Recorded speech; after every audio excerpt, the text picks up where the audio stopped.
వచ్చే 10 ఏళ్లలో ఆంధ్రప్రదేశ్ దేశంలోనే అగ్రస్థానంలో నిలిచే అవకాశం ఉందని ఏపీ ఎన్ఆర్టీ అధ్యక్షుడు వేమూరి రవికుమార్ ధీమా వ్యక్తం చేశారు. ఏపీ ఐటీ విధానం దేశంలో ఉత్తమమైనదన్న ఆయన ప్రచారం మరింత పెంచి వీలైనన్ని ఎక్కువ పెట్టుబడులు ఆకర్షించాల్సిన అవసరం ఉందన్నారు. ఏపీ ఎన్ఆర్టీ ద్వారా గత ఏడాది తీసుకొచ్చిన ఐటీ కంపెనీలన్నీ రాష్ట్రంలో కార్యకలాపాలు ప్రారంభించాయన్నారు. ఈ ఒరవడిని మున్ముందు కొనసాగిస్తామంటున్న రవికుమార్తో మా ప్రతినిధి నాగేశ్వరరావు ముఖాముఖి ఇప్పుడు.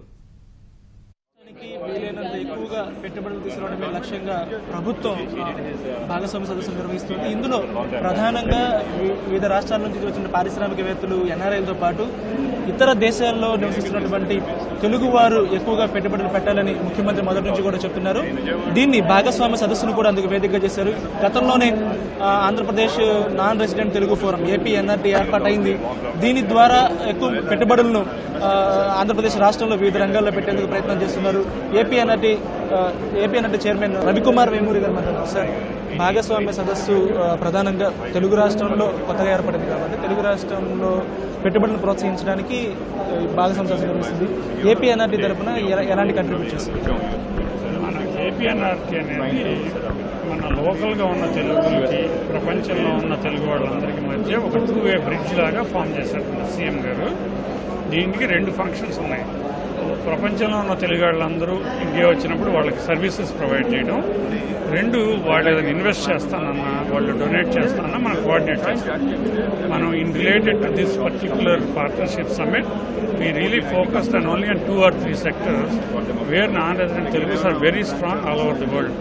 The first thing that comes to anyone's mind in terms of Telugu is IT. So మనకు ఆల్మోస్ట్ 2000 కంపెనీలు ఉన్నాయి మన వాళ్ళు లోన్ చేసి. ఈ 2000 కంపెనీల్లో కనీసం 10% మనకు వచ్చినా it can create a lot of employment. It can be the driver for our growth.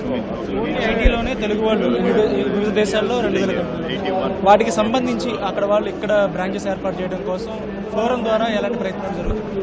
మనం అవేర్నెస్ అండి. మన ఆంధ్రప్రదేశ్ కొన్న IT policy probably one of the best in India. ఇది ఇప్పుడు మన సత్యప్రసాద్ గారు ఉన్నారు, ఆయన సంవత్సరం నుంచి ఎందుకు రాలేదంటే ఆయనకు అసలు ఈ బెనిఫిట్స్ ఉన్నాయనే తెలియదు. మన ఎన్ఆర్టీ, మన రూపా గారు కానీ, మన 250 మంది కోఆర్డినేటర్ వాళ్ళు చేసేది ఏంటంటే మనకున్న పాలసీస్, మనకున్న బెనిఫిట్స్ వరల్డ్ అంతా అవేర్నెస్ పెంచుతారు. ఒకసారి వచ్చిన తర్వాత వాళ్ళు గవర్నమెంట్ చుట్టూ తిరగకుండా మేము పనిచేసి పెడతాం. వాళ్ళకి స్పేస్ చూపిస్తాము, వాళ్ళకి ఎంప్లాయీలు ఎత్తి పెడతాము, ట్రైన్ చేసి పెడతాము. మనం ఒక 100-200 కంపెనీలు ఇట్లా తెచ్చుకుంటే తర్వాత no one can stop Andhra Pradesh from becoming the leader. దీనికోసం ఇలాంటి భాగస్వామ్య సదస్సు ఎలా ఉపయోగపడుతుంది? ఈ ప్లాట్ఫామ్ అనేది ఎలా యూస్ఫుల్ అవుతుంది? ఇది బాగా హైలైట్ అవుతాయండి. మనం లాస్ట్ ఇయర్ దీంట్లో 63 కంపెనీలు ఎంఓయూలు చేయించాం. అప్పుడు మేము ఒక ప్రతిజ్ఞ తీసుకున్నాం, మామూలుగా 10% క్లోజ్ అవుతాయి అని చెప్తారు. ఈ రోజున మేము గొప్పగా చెప్పగలిగింది ఏంటంటే మాకు 63 ఆంధ్రప్రదేశ్లో మొదలుపెట్టినాయి. ఆల్రెడీ అన్ని మొదలుపెట్టి ఎవ్రీ సింగిల్ కంపెనీ. యాక్చువల్గా 93 కంపెనీలు మొదలుపెట్టినాయి మా ఎన్ఆర్టీ ద్వారా వచ్చినాయి. ఈసారి సంతకం పెట్టినవి కూడా అదే కంటిన్యూ అవుతుందని అనుకుంటున్నాము. ఇది భాగస్వామ్య సదస్సు అనేది హైలైట్ చేసి అందరికి చూపిస్తుంది ఎన్ఆర్టీ ఏం చేస్తుందని కానీ, స్టేట్ ఏం చేస్తుంది కానీ ఈ కంపెనీలు తేవడం అనేది త్రూ అవుట్ ది ఇయర్ జరుగుతుందండి. ఇప్పుడు ఈ కంపెనీలు అన్నీ మనం భాగస్వామ్య సదస్సు కోసమే ఆగం. మేము ఎప్పుడు వస్తే అప్పుడు పెట్టేస్తుంటాం అన్నమాట. గడిచిన ఎన్ఆర్టీ ఫోరం ఫామ్ అయిన తర్వాత ఏ రకాల కంపెనీలు వచ్చాయి, ఎంత పెట్టుబడులు వచ్చాయి బయట నుంచి? అంటే డొనేషన్స్ కాకుండా పెట్టుబడుల రూపంలో ఎంత వచ్చాయి బిజినెస్ పరంగా? మనకి మొత్తం ఒక 1000 కోట్ల దాకా వచ్చి ఉంటాయండి. మన ఐటీతో ఉన్న డిసడ్వాంటేజ్, అడ్వాంటేజ్ ఏంటంటే ప్రతి కోటికి ఆల్మోస్ట్ 100 ఉద్యోగాలు క్రియేట్ అవుతాయి. అదే మీరు ఫార్మా తీసుకుంటే, షిప్ బిల్డింగ్ తీసుకుంటే మీరు 1000 కోట్లు పెట్టుకుంటే 1000 ఉద్యోగాలు క్రియేట్ అవుతాయి. మీరు ఐటీలో 1000 కోట్లు తీసుకురాగలిగితే ఆంధ్రప్రదేశ్కి అది ఒక 20,000 ఉద్యోగాలు క్రియేట్ చేస్తుంది. అది డిఫరెన్స్ మనకు మెయిన్గా. ఈసారి భాగస్వామ్య సదస్సుకు సంబంధించి ఎలాంటి ఒప్పందాలు ఏ రంగాల్లో జరిగాయి, ఎక్కడెక్కడ రాబోతున్నాయి project? Compare to the last year, ఈ year performance we consider as outstanding. Last year first దాని వలన ఏమో కానీ కొంచెం డిసార్గనైజ్డ్గా అనిపించింది. ఈసారి మీరే చూస్తున్నారు కదా ఎంతమంది జనం ఊపిరి పీల్చుకోవడానికి ఖాళీ లేనంత ఉంది. నిన్న డెలిగేట్స్ కౌంట్ 3000 దాటిపోతే ఇక సేఫ్టీకి ప్రాబ్లం అని చెప్పి మేము రిజిస్ట్రేషన్ ఆపేసాం. తర్వాత లాస్ట్ ఇయర్ 4,70,000 కోట్లు వస్తే మేము చాలా బాగా చేసాం అనుకున్నాం. ఈ సంవత్సరం అది 10 లక్షల కోట్లు దాటిపోతుంది. సో మనకి ఇవన్నిటి కొంచెం టైం పడతాయి మనకు ల్యాండ్ అయ్యి వచ్చేటప్పుడు. కానీ నేను అనుకోవటం ఇండియాలో జరిగిన ఏ సదస్సులోనూ ఎందుకంటే ఎక్కువ రాలేదు ఇప్పుడు దాకా.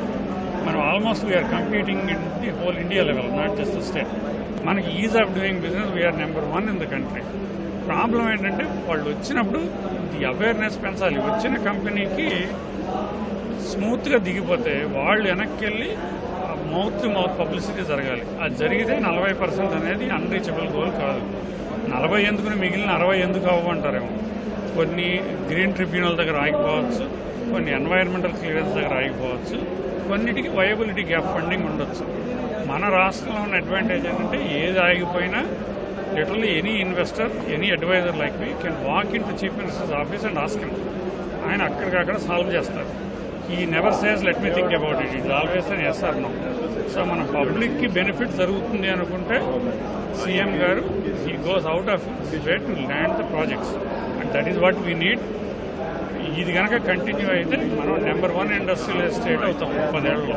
మొత్తం కూడా కార్యాచరణలోకి వెళ్ళి పెట్టుబడులు కేవలం ఒప్పందాలకే పరిమితం కాకుండా పూర్తి స్థాయిలో ముందుకు వెళ్ళడానికి కూడా ఇక్కడ ఉన్నటువంటి ప్రభుత్వ విధానాలే కారణమని రవికుమార్ చెప్తున్నారు. ఇక ఏపీ ఎన్ఆర్టీ ఫోరం ద్వారా గత ఏడాది భాగస్వామ్య సదస్సులో ఒప్పందాలు మొత్తం కూడా 100% కూడా పూర్తయ్యాయని, 100% కూడా ఒప్పందాలన్నీ కూడా 100% కార్యాచరణలోకి వచ్చాయని, ఈసారి కూడా దాదాపుగా ఏపీ ఎన్ఆర్టీ ఫోరం ద్వారా 2000 కోట్ల పెట్టుబడులు ఈ సదస్సు ద్వారా తీసుకొచ్చారు. ముందు ముందు కూడా భాగస్వామ్య సదస్సుతో సంబంధం లేకుండా ప్రవాసుల నుంచి రాష్ట్రానికి ఎంతవరకు అవసరం ఉంటుందో విరాళాల రూపంలో కానీ లేకపోతే పెట్టుబడుల రూపంలో కానీ తీసుకొస్తామని చెప్తున్నారు. సిఐఐ ప్రాంగణం నుంచి కెమెరామెన్ కె శ్రీనివాస్తో నాగేశ్వరరావు, ఈటీవీ న్యూస్.